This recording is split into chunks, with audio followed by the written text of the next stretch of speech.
What's up guys, Skittlerampage here. So today we do have some major anime Funko Pop delays as well as a bunch of other new stuff. So let's check it out.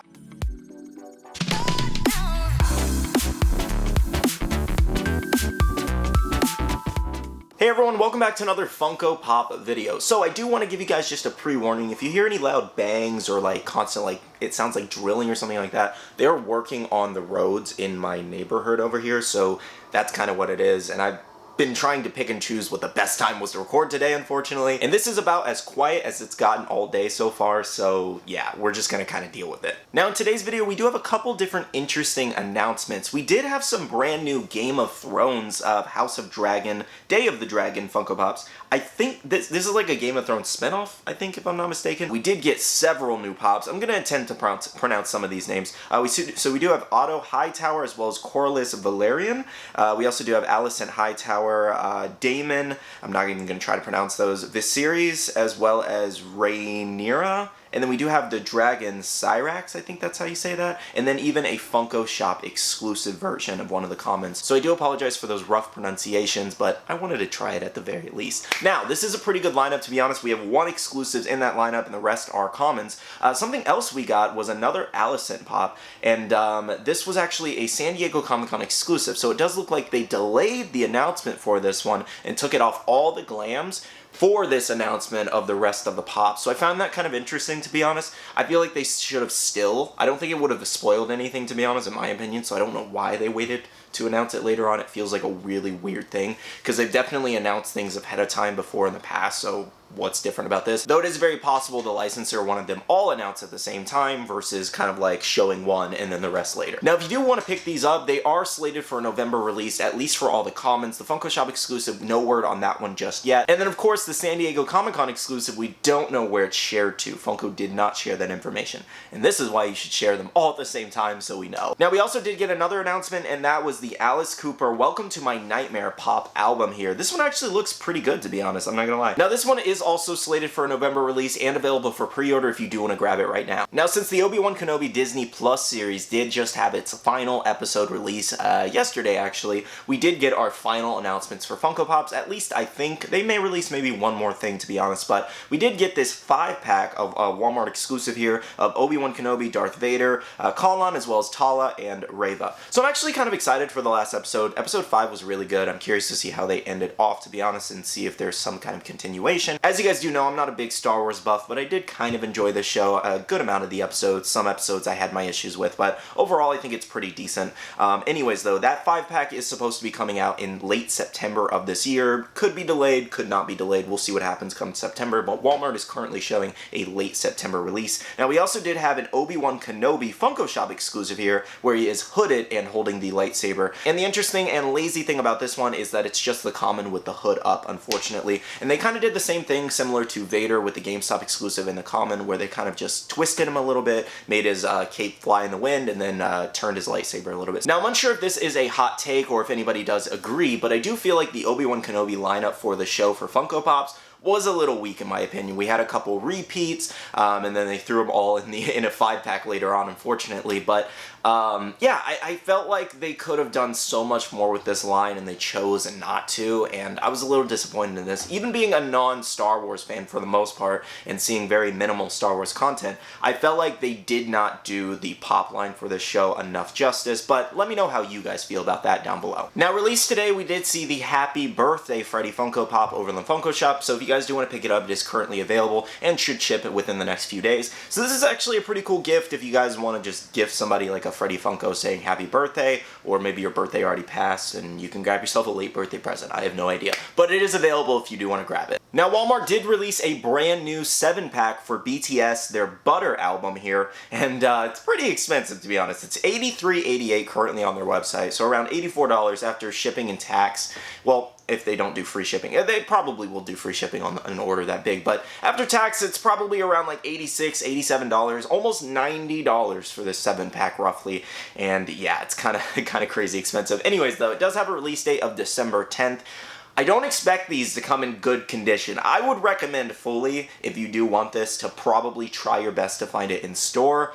I expect a lot of these to come damaged, and I do expect eventually this to be going on discount or kind of like a clearance thing, because I don't see this selling out at almost a $90 price tag. But luckily, if you do only want specific individual characters, they do have them individually as well. Now back to the toys. Over in their Instagram story did post this brand new Woody tea bundle here, and he does look to be metallic. I think the t-shirt's pretty cool, to be honest. No word on the exclusivity just yet, or when it's going to be available for pre-order either, but I like it. I think it's kind of cool. I believe it's just the common just turned into metallic, but I feel like the metallic look kind of works for him.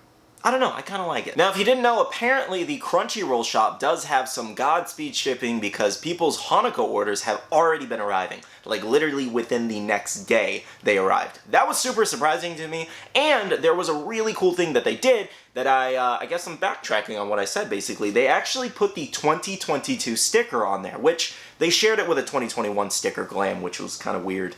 You could have just made new glams with the 2022 sticker, but I don't know. Anyways though, basically in my previous video I talked about the fact that they were releasing it with a 2021 sticker, and this was technically a 2022 pop. And then they actually sent it with a 2022 sticker, so I guess I retract my statement. However though, what you can take away from this is a couple things. So Crunchyroll definitely stepped up the shipping. As you can see, they're in sorters as well as pop protectors, and as you know, in the past, Funimation has just shipped things in just a cardboard box and thrown them all in there, to be honest. Like you kind of knew with the Ochako Chase situation, where a lot of these did actually come crushed and damaged because Funimation, I guess, just didn't have a care, I guess, for the pops and things like that. Maybe they didn't know how collectible they were. I really don't know, but they've gotten a couple exclusives, so they should have known by now. But again, as you do see, Crunchyroll has definitely stepped up in the shipping department, which I love. I think this is great. Now, one other thing that I felt was really weird, given they merged shops and we're getting a lot of Funimation exclusives, and maybe that was just the deal at the time with Funko, and you know, it's a signed agreement. I was assuming that we would see all of the newer pops going forward with the Crunchyroll sticker and not the Funimation sticker, given they merged their shops, and you can't even buy these on the Funimation shop. So I do feel like that's kind of weird and a little confusing, given they haven't officially announced that new Crunchyroll sticker yet. So I guess we'll see what happens with that. Over from Funko Europe, we did get a first look at a brand new Avatar: The Last Airbender exclusive pop, and we do have Katara here. So it does look like this is possibly going to be part of Wave 3 here, and check that out. So she is metallic as well as glow in the dark, and this is what we need from these pops. Look at that pop. It's so beautiful. Honestly, I considered getting rid of my Avatar pops just because it's not a set that like I crazy love, but I do love a good amount of the characters that I probably would have ended up just keeping some of my favorite characters like Toph, Iroh, and maybe an Aang, Sokka, and but at that point I have so many characters that I like, I might as well just keep the entire set because it's relatively not that huge. I think it's around 30 to 40 pops. And given some of the pop sets out there like Dragon Ball, My Hero Academia, Naruto, etc., that's not that big in the grand scheme of things. But this Katara is really cool, and it definitely kind of roped me back into the Avatar set, because I'm curious to see what else is in this next wave. Now, this is a Box Warehouse exclusive. If you don't know, basically they only sell on Amazon, to my knowledge at least, and this is going to be their next exclusive, kind of like the Korra Glow in the Dark, where she has all the elements around her. Basically, it's the same exclusive situation like that, and we don't know currently when this one's going to go live for pre-order, so when I find that out, I'll definitely let you guys know. But definitely one of the coolest Avatar pops to date. Now, the last thing I did want to discuss in this video was Chalice Collectibles exclusive anime update. So they did put this update out yesterday, basically highlighting when all of their exclusives would be coming out, all of the ones previously announced, as well as some of the restocks we've been waiting on. And for any other companies that come across this video, this is a fantastic way when you do get exclusives, or when you're waiting on pre-orders of things and people are constantly asking you for updates. This is a fantastic glam to make, so everybody gets all the information in one post, and you don't have to answer a billion emails. So this is a great way, okay? Some of the companies out there that don't like to update regularly, this is a good way to do it. So shared on the list, firstly, we do have the Mikasa brand new Attack on Titan exclusive here, showing an October-November release date. So I think that one's experiencing a small delay, similar to the Hawks one at November and December of this year. I believe those ones are showing small delays. And of course, we do have their Black Clover exclusive next up, and if you don't know the story about this one was accidentally announced for Wave 2 by Funko Europe during the announcements for Black Clover.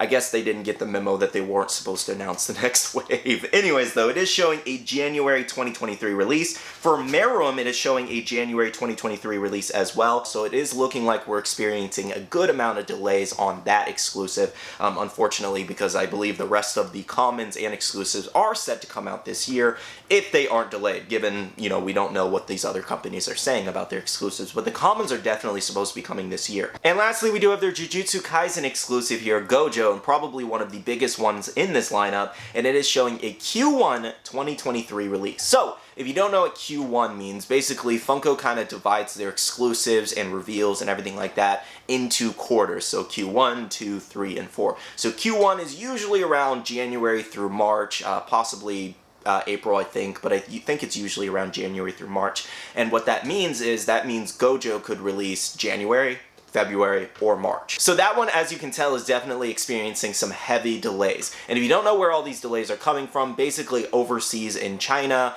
and wherever all of these are coming from, they're experiencing a lot of shipping issues and delays. So Chalice realistically can do nothing about this, just for anybody wondering and if you're upset about Chalice. Now, our last exclusives, and they even gave us a little perk to these, is that if you did order the Anbu Itachi and Inosuke or the Sasuke restocks, it does look like they're also delayed until that Q1 date of 2023, and they also even waived their 15% restocking fee. And if you don't know what that is, basically if you canceled your order, they would charge you a 15% fee, and you wouldn't get the full amount back for canceling your order. But it does look like currently you can actually email them, and that is the way to cancel your order. A lot of people were asking me this. I was like, I thought it was kind of obvious. You just email the company to cancel your order, but apparently it's not so obvious, so I wanted to mention this. Email Chalice Collectibles if you do want to cancel your pre-orders on those restocks and get that 15% fee waived right now. Though I do want to mention, if you try to cancel their exclusives outside of that red outline there, they are going to charge you that 15% restock fee, just so you know. Now, obviously, if you haven't been here in our Funko world for the last few years during the pandemic and everything like that, we've been pretty used to delays like this. So this doesn't come as a surprise to me at all, to be honest. Like, I'm pretty used to this. I'm like, whatever at this point, you know. They're gonna come when they come, and they're gonna be in our collections, in our hands when they do come. Let me know down below, will you be canceling your order? Will you not be canceling your order? Do you understand the delays? Are you okay with the delays? Do you like that Chalice actually did this format of showing us all their exclusives when they're going to come? I love the update. I think it's great, and I think it's something that other companies could definitely follow in the future, and it makes for a great customer service experience, to be honest, because it hits everybody all at the same time. Well, guys, with that, that's everything for this video. Thank you so much for watching. Let me know down below what you're most excited about out of all the brand new Funko reveals, as well as are you disappointed on the Chalice Collectibles exclusive delays? Personally, I am disappointed, of course, but again, I'm pretty used to it by now, so when we get it, we get it. Like, I'm not gonna make a big fuss about it. Anyways, though, with that, I do want to end off the video by saying a big shout out to all the Patreon supporters of the channel. Thank you guys so much. I really do appreciate your love and support. If you guys want to check out the Patreon, the link is down below. We do have a Patreon-only Discord where we share a lot of information, restocks, updates, leaks, rumors, pretty much everything in there. We also do have a Facebook group with over 13,000 members that you can join, as well as make sure to be following me on all my social medias, all at Skittlerampage for more updates. Alright, love you guys. See you guys in the next one. See you guys later. Bye.